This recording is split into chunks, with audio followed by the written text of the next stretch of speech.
B, the appointment procedure. And in our packet is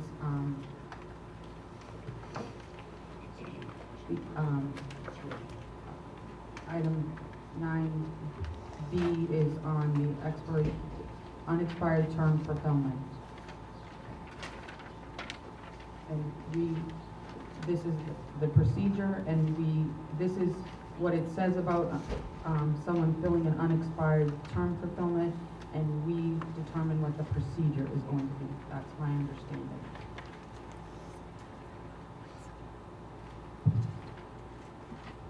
Are you looking at BBBE? Yes. Well, yeah, I would say that is, we decide governed by BBBC as far as the RSA that is quoted there, 197, semicolon 26. And I could offer that I did talk to Barrett about RSA 197.26 because for the benefit of the public, I'll just read it, it's very short. The school board shall fill vacancies occurring on the board and in other district offices except that of moderator until the next annual meeting of the district. In the case of vacancy of the entire membership of the board or the remaining members are unable to agree upon an appointment, the selectmen, upon application of one or more voters in the district, shall fill the vacancies so existing until the next annual meeting of the district. And selectmen is asterisked by the New Hampshire School Boards Association to say, or other government body. I'm assuming that to be our town council, as we're not a selectmen form of government. I asked him about this because it seemed pretty odd to me because we are a separate government body as a Hooksett School District, and I thought it would be odd that we would go to another body that's unrelated to us to settle any deadlock. But he assures me this law came in 1921 when very few districts were separate government entities. So this is what we're governed by. So he also said to me that I said to him, well, what would determine that we cannot agree? And he said that in the case that he quoted, the court, one member of the public went to the court and said, we want you to direct this to the selectmen. And the court looked at the school board and decided whether they had finished their process or not. And in that case, they had not finished their process. So the court did not rule. The school board continued their process, and they were able to seat someone. So I'm just saying that we may be governed by the process that we choose if we come to a deadlock and the court looks at this. And when they say one or more voters in the district, he was explaining to me that that would mean one or more voters going to the court and providing them with this information and asking that it be referred. So just wanted to share that background information. Thank you.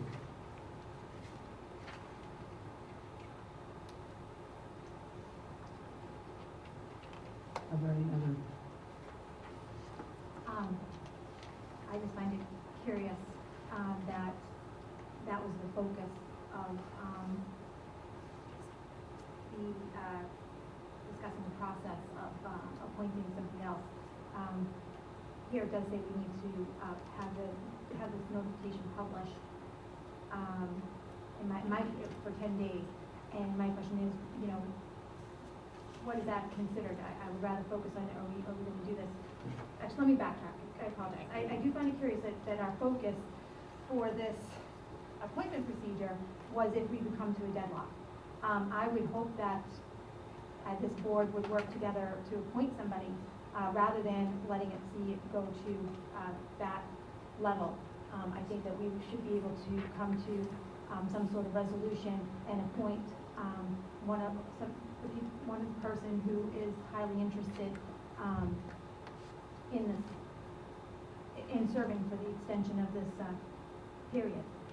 So I find that really curious, and I would like to focus on how are we going to proceed? Are we going to wait these 10 days, or would we like to proceed tonight seeing as we do have two very interested candidates, and focus on that. Madam Chair, you know, I tried to share the information that I got from the National School Board Association, of which we are a member, and which are very helpful. And I am not trying to focus this on that at all. I just thought it would be helpful to share with this board what is our policy and what the RSA is, because it seems rather odd. When I read it, I thought maybe there was even a mistake in the policy. So, you know, I just want to, I don't like to be characterized here as trying to bring that to focus, but that's what I found out. So I intend to share my information, and I don't see why we would want to waive from our own policy, which clearly says that we're going to post this for 10 days. Yes, Mr. Lascarsi. First thing I want to do is I want to agree my fellow board member with something she said. You know, I'm hopeful that we can come to a conclusion resolution doing the 4 board members and select a new member. I got to tell you though, I take issue with this short-circuiting of the process, okay? It happened already once tonight, earlier in this meeting, made by the same member. Here's a second attempt, made by the same member, to short-circuit the process. If the process says 10 days, it's 10 days. If it means we need to post in the newspaper or whatever, we need to do it. And here's my reasoning why. I don't know who wants to run for the school board. I know 2 people so far who have made their wishes known, and they're both upstanding citizens. Does that mean there's nobody else in Hooksett that wants to know? Would it be this board's position to short-circuit the process and then find out a week later that there was somebody in town really waiting, but guess what they were waiting for? The real process to kick in. They were waiting to see the official notification from this board in the newspaper like it's supposed to be. So I'm growing weary of the short-circuiting of our rules. If we're going to short-circuit our rules, why have policies at all? The policies are in place for us to follow. Let's follow them. Let's carry on this process respectfully. Thank you. Yes, I'd like to make a motion that you have the administration publish the vacancy for 10 days so that we can proceed. I'll second that motion. Yes, Mr. Brooks. Madam Chair, I'd just like to add that in reading this policy, it says we shall. And I think when it says we shall, we shall. So I support this motion and move to post that. And thank you. Any other discussion? There being no discussion, I'll call the motion to. Oh, yes, Mr. Pro. I mean, Mr. Dr. Little. Just a point of clarification on posting.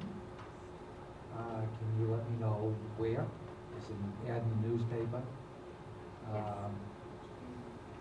If it's an ad in the newspaper, I'd probably go Union Leader Okay? because of submission dates. We also want it on the website. Yes.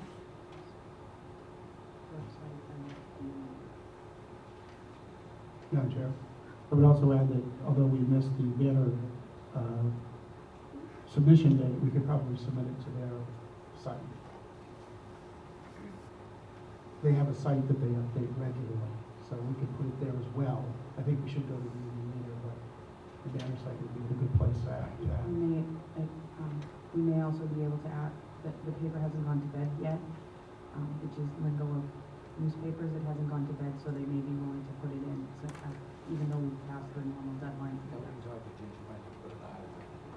I want to make sure that I do what we want done. I can't guarantee the banner. Absolutely. I can't guarantee the Union Leader on the website. Just a point of clarification, if Dr. Littlefield posts in the Union Leader and meets our scheduled date, can he still post in the banner? So in other words, we're meeting our obligation with the Union Leader, but just as a more point of clarification for the Hooksett residents who, a lot of them read the Hooksett banner to look for their news, it wouldn't hurt to put it in both places, even though the other one doesn't meet the posting deadline. Just for clarification for you, the deadline of the Hooksett banner is 1:30 on Mondays, Right. and we're beyond that, so he doesn't want it, he's trying to get clarification of the Union Leader is the 10-day newspaper post. He will submit it, but we have no guarantees that it will be in the banner on Thursday. And I can do both, and just ask Yeah. where you want it, and I'll Well, put it wherever you want it. It would still appear before our next meeting in the banner, and the union leader would suffice the 10-day requirement. Right. So I think it would be better to have both. You need an amendment to that motion? No, No, I you're good? understand what the board wants. Okay. Is there any more discussion on this? Yes, Madam Chair, I think we should discuss the voting process, and I will share with you some. Right now, we have a motion on the floor that we have. Oh, I'm sorry. We haven't voted on, we gave him clarification, but we haven't voted on the motion. So with there being no other discussion on the motion, I'll call the motion. Could we just have the motion read back to us, please? The motion is to request the administration to post the vacancy for 10 days. Yes, Mr. Muscons. I'd like to amend that motion. I'd like to make amendment to the motion to post it 10 days, as you stated, in the union leader to meet our requirements, and in the banner for point of information for Hooksett residents. I'll second for discussion, but I have a question. Sorry, in the union leader for what? Informational purposes? No, in the union leader to meet our requirements for posting.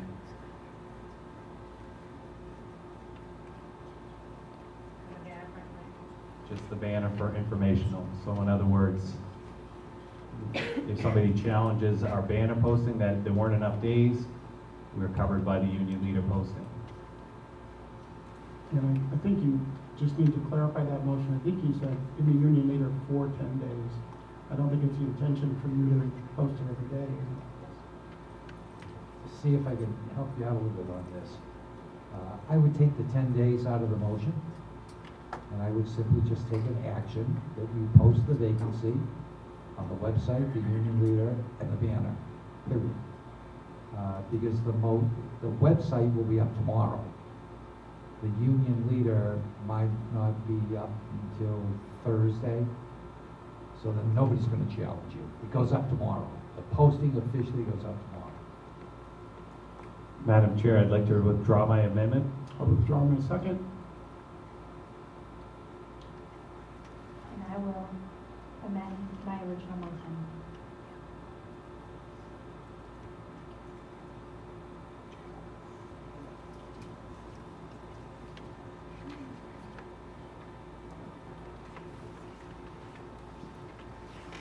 Publishing the vacancy on the website, the banner, and the union leader.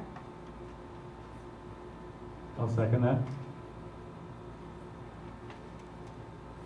Is there any more discussion? With there being none, I'll call this to a vote. All those in favor signify by saying aye. Aye. Aye. Motion carries 4-0.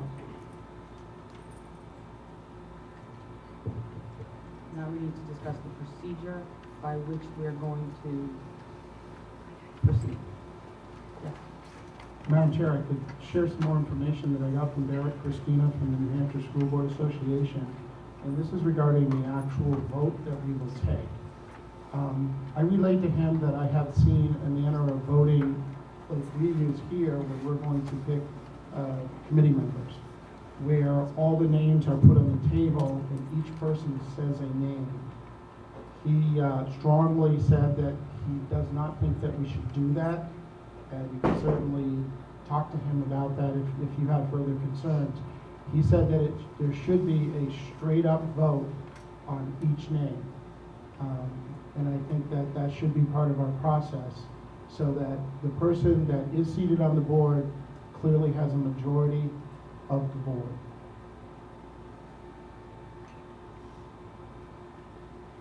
So my understanding of what you just said is Barrett Christina's recommendation was that we vote on each person. Yes, and the reason I bring that up is we've done here on the board before where they'll say, you want to be clerk, John wants to be clerk, each person say a name. And I know the town council picks their chairs that way. So I just saying that, and he agreed, we shouldn't do it that way. There should be a nomination for person A and a vote. If that person's seated, that person's seated. If not, and there's another nomination, then that person's voted on. So that whoever wins has a clear majority. If we go around saying names, the person could win with 2 votes, not a majority of the board. Because I could pick somebody, you pick somebody else, and they two picks one person together, and that person is seated without a majority. And he says it's important that you seat your person with a majority Well, vote. it does say in both of our procedures that the person has to be seated with a majority of the vote.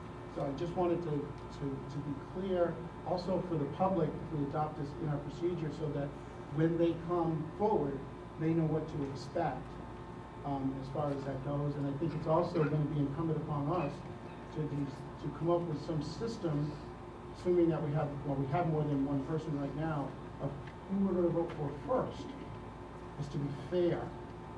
And so that we're not disadvantaging anyone by that they feel that they would have an advantage to be voted on first, and if they win, the other person is not receiving consideration.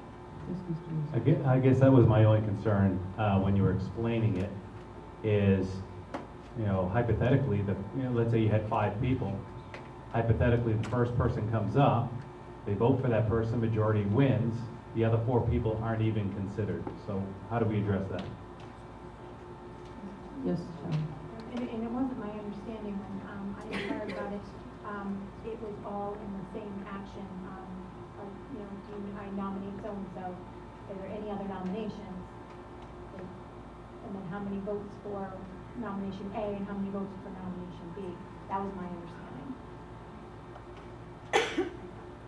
And we certainly could do that. I just think that puts pressure on the chair of who you recognize to nominate. Which one of us you recognize to make the first nomination?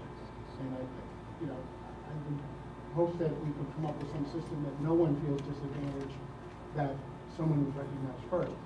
In actually thinking about this, I think it's more of a perception that being first is an advantage, because I'm assuming that we are going to have people come up and talk to us, and But we haven't decided that yet. But if we do, that when we vote, we're making a knowledgeable vote. So I don't know that in reality that first person has an advantage, but I think we should address that if we can to make it fair. So is it the will of this board to accept letters from other people who may be interested besides the 2 people we've received, and we want to interview them, we want them to come up and speak as to why they should run? That's the procedure that we're looking at now. And once we receive we've decided we're going to post according to our procedure, then we have to decide what the process is for us accepting people's interest. Yes, Mr. Musil. My input on it, again, not knowing who is going to put their name up, I would want to know more about what what their plans are for the school board, what their thoughts on education are, maybe what their government experience is, those kind of things. So I would love for the candidates to come up and tell us that kind of stuff. And I'd also like to see us be able to ask the candidates questions. If we had any questions about, anything, with regards to, so just a little give and take, so we all feel like we're making informed decisions, I guess is the key. Is that something that all of you are in agreement with, that we invite the candidates to our next meeting for them to speak to us and for us to ask them questions? Yes, Madam Chair, I think we should give them an expectation of how long we're asking them to speak. And I wonder if we should consider a limitation on how many questions as a board we want to ask, so that we're fair and not asking one person, a lot of questions and not the other. I'm in favor of the process, but just wondering if we should consider those 2 kind of ends of it. Yourself. I'm offering this up, but I think it would be fair for each member to be able to ask 2 questions. As far as time for the candidate to speak, I'm not sure about that, however anybody else feels, So 2 questions for each board member. if they have them. Yes, Mr. Musil. Point of clarification is that 2 questions per candidate or 2 questions for the, per candidate? Yeah, because I didn't know if a format of asking one question and then hear the answer from, let's say you had 4 candidates, each of them will have a different way of answering that same question. You know, that way you have 1 input and then 4 outputs, and you can hear that. Well, I think Mr. Liscar's concern could be served because he could use his question to ask all 4 candidates the same question if he wants to, because I think we're going to get into multiplying that out and having an awful lot of questions and answers if we do it that way. And I think perhaps if we said that we expect like a 5 to 7 minute speech, I'm not suggesting we bring the timer out for this, but just so they have an expectation, particularly if they're going to write something up. What you know, are we? And they're not having the expectation of being limited to 3. So that's what I was going for, a guideline of perhaps a 5-minute target for the speech, and I would support the 2 questions per candidate per board member. 5 to 7 minutes is a reasonable. Yeah, just it's an expectation. I'm not considering cutting them off. That's good, no time to still figure out what it is.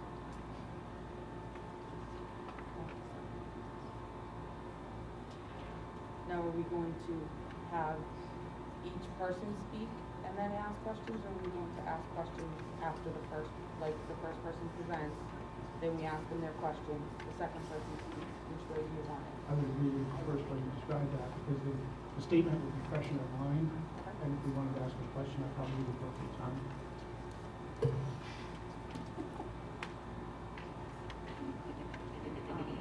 Should we entertain a motion so that's clear to everyone what our expectation is? Yes, would you like me to form that into a motion? Yes, There's one more question. When you do that, would you prefer that, how can I word this, that the people that are waiting to present be asked to wait outside of the room? You and Mr. Liscar think alike. The problem that I saw with that is, we could ask, but it's a public meeting. Right. So, I guess if they were in agreement that they wanted to wait outside, they could, but we could not require. So, It's not an interviewing situation, it's candidates or a public seat, so I think it has to be all public. Well, Mr. Liscas and I were conferring earlier. I'm only kidding. However the board wants to do that, we actually made an appointment tonight to a vacancy in the Auburn School District. And the candidates did. They were nervous about speaking with a couple of people who were going to then speak after them. So what they did is the person being, for want of a better term, interviewed. Everybody waited outside. 3 candidates. The person being interviewed came in, did something very similar to what you're talking about, and then sat in the audience because they felt as though that wouldn't be influencing each other. So, either way, I just want to make sure, excuse me, that when we contact candidates, I'm very clear with them what to expect when they do.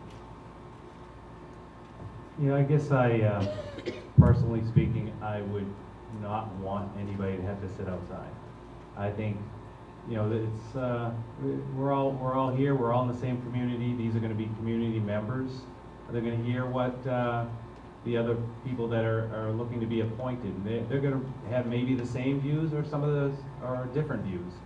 I don't think there's anything wrong with that hearing. I don't know if anybody's gonna get an edge by hearing the other person and gleaning some information. I guess if that's our concern, I really don't think it's a major concern. I agree, Madam Chair, and I think perhaps we should add random order, so that yourself has the names, and if you want to draw a lot or whatever, but someone comes up with a random order of who speaks, and I would think that we might want to carry that through to well, let's not complicate the nomination, but a random order to speak at this point.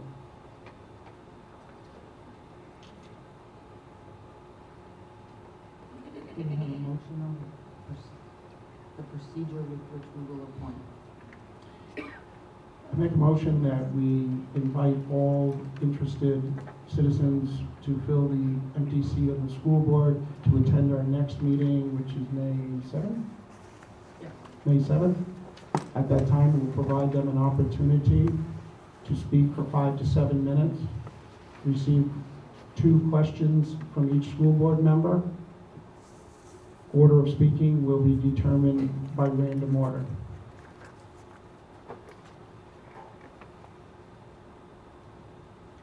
I'll second that. Do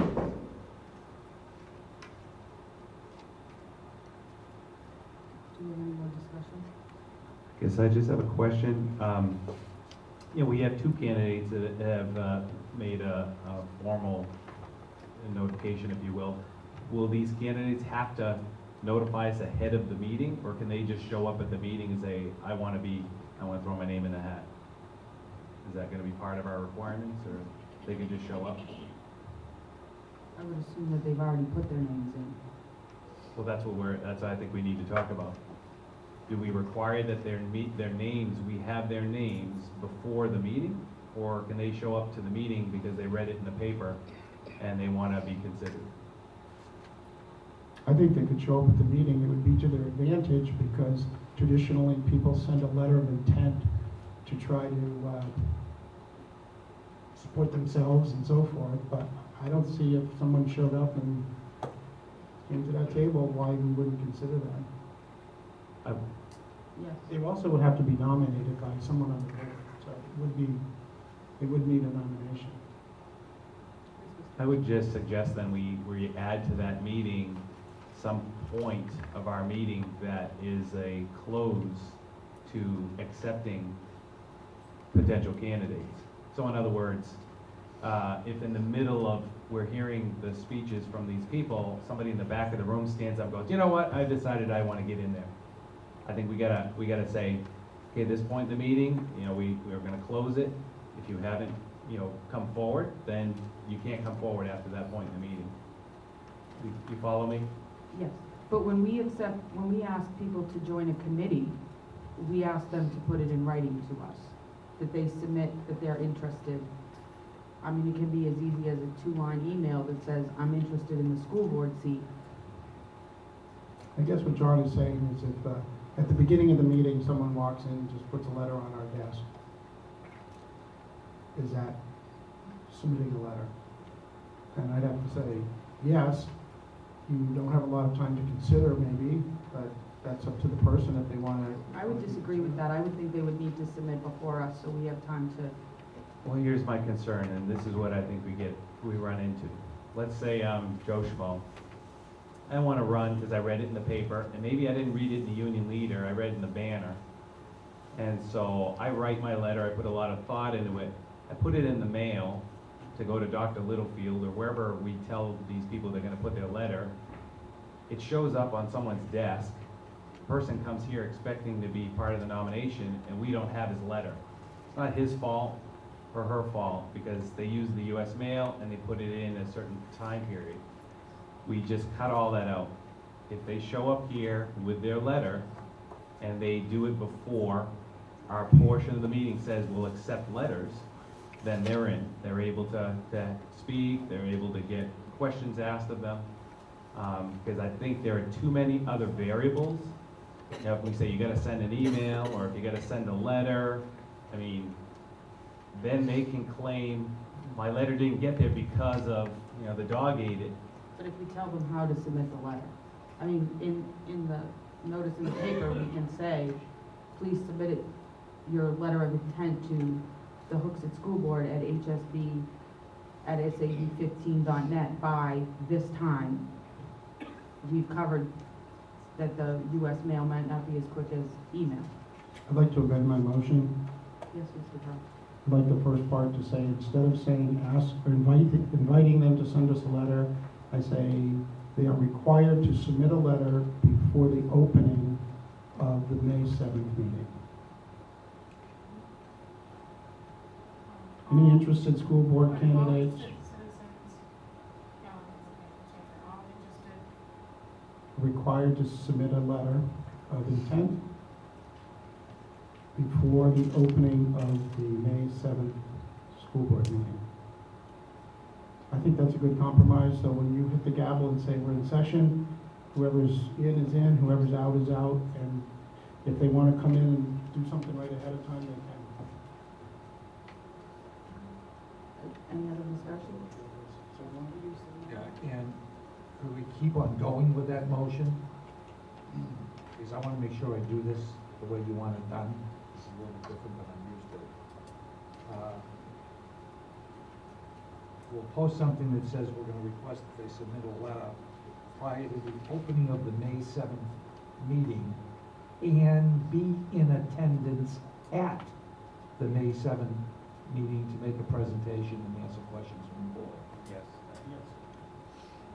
But one of us has to amend the motion to say that. That's just what I'm going to do. Well, why don't we back the whole thing up? Is that better, Leanne? yeah. I'll retract my motion for amendment. Yes. I'd like to retract my second. I'll retract my original motion, I'll retract that second too. and I'd like to make a motion. Hold on, let me just, I gotta Okay. touch that. Motion, okay. I'd like to make a motion that all interested candidates in filling the vacant seat on the Hooksett School Board shall submit a letter to the school board or superintendent before the opening of the meeting on May 7th, and be present at the meeting to give a 5 to 7 minute presentation and accept 2 questions from each board member.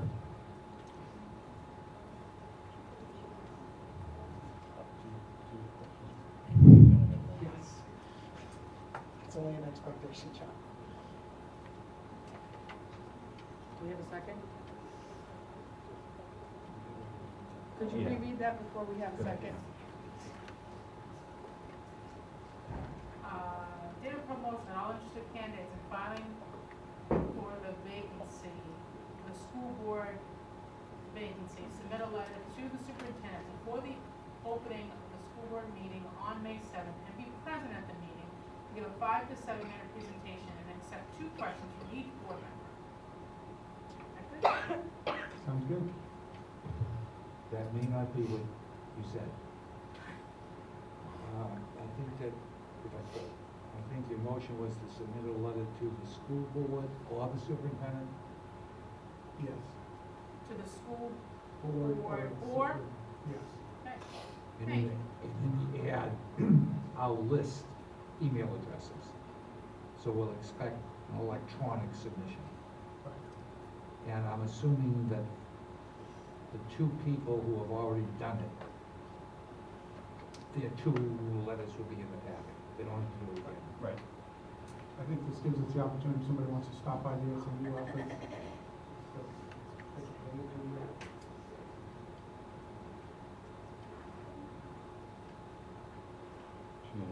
Are we good? Are you good, Leanne? I'm good if you didn't want what you just said. I mean, that, No, is that, okay, electronic filing, you're not